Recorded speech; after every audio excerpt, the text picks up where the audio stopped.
અમદાવાદના ચંડોળા વિસ્તારમાં ગેરકાયદેસર દબાણોને હટાવવાની કામગીરી જે છે તે અમદાવાદ મ્યુનિસિપલ કોર્પોરેશન, પોલીસ અને સાથે સાથે ફાયર બ્રિગેડની ટીમને સાથે રાખી તમામ જે ટીમો જે છે તે કામગીરી હાથ ધરી રહી છે।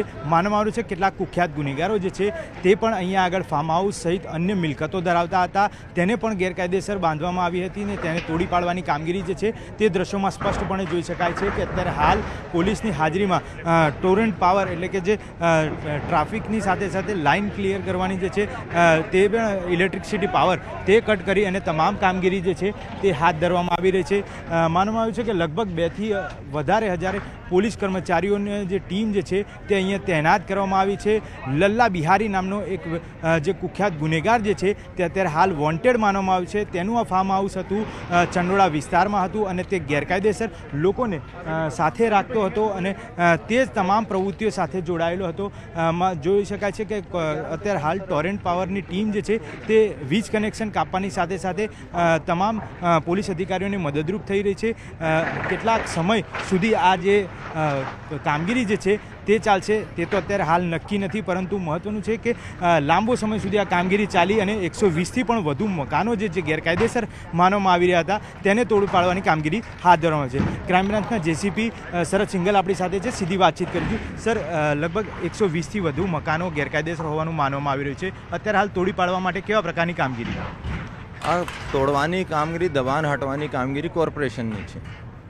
કોર્પોરેશન જ્યારે કામગીરી કરતા હોય છે ઘણી વાર એવા જોવા મળે છે કે લો એન્ડ ઓર્ડરની પરિસ્થિતિ ઊભી થતી હોય છે।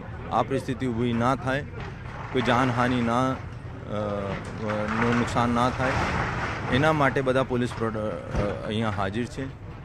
અત્યારે લાલુ બિહારી જો પહેલાં પણ પેરોલ જમ્પનો કરીને ભાગી ગયા હતા અને એનો દીકરા અહીંયા ગેરકાયદેસર કોર્પોરેશને કાલે સર્વે કર્યો તો આ પાયો કે ભાઈ આ મોટા ચંડોલા તળાવના ઉપર મીટી મૂકીને કેટલી બધી ગેરકાયદેસરો મિલકત બનાવી છે। આ મોટો ફાર્મ હાઉસ આપ જોઈ શકો છો, એમાં કેટલા બધા રૂમ્સ છે। આ રૂમ્સમાં પ્રોસ્ટિટ્યુશનનો ધંધો પણ કરાવતો હતો ગેરકાયદેસર બાંગ્લાદેશી જો લેડીઝ હતી અને ઘોડો ગાડી બધા છે અને 250 જેટલી આટો પણ એને કબજે કરી નાખી છે। આ પણ ગેરકાયદેસર ફાઇનાન્સનો પણ ધંધા કરતા હતા। અત્યારે ગઈકાલે ક્રાઇમ બ્રાન્ચે ગુના દાખલ કર્યા છે। ઘણા બધા બાંગ્લાદેશીઓની ઇન્ટેરોગેશનમાં જાણવા મળ્યું કે આ લોકોનો જો ભાડા કરાર કરવામાં આવે સિયાસતનગરમાં, એમાં મોટા ભાગ પૈસા લઈને આ લાલુભાઈ કરાવતો હતો, એના આધારે ગુના દાખલ કર્યા। આ સિવાય પણ મોટી ડિમોલેશનની કામગીરી પ્રથમ વખત થઈ રહી છે, કેટલા મકાનો અને કેટલી જગ્યા સાફ સફાઈ લગભગ આ ડિમોલેશન બાદ થશે? હું આપને કીધું આ બધું વિગત તો આપનો કોર્પોરેશન આપશે, કેમકે કોર્પોરેશનની જવાબદારી છે, પર મોટી સંખ્યામાં પોલીસ બલ પણ છે તાકે કોઈ લો એન્ડ ઓર્ડર ના બગડે। ધન્યવાદ। બિલકુલ, તો જે રીતે શરદ સિંઘલ જેસીપી ક્રાઇમ બ્રાન્ચ છે તેમનું કહેવું છે કે કોર્પોરેશન દ્વારા તમામ સર્વે જે છે તે અગાઉ કરી લેવામાં આવ્યો હતો, પરંતુ તેમને મદદની જે જરૂરિયાત હોય તે મદદની સાથે સાથે આ ડિમોલેશનની કામગીરી અત્યારે હાલ શરૂ કરાઈ છે। કેમેરામેન શ્રેણિક મહેતા સાથે મૌલિક દામેચા, ન્યૂઝ 18 ગુજરાતી, અમદાવાદ।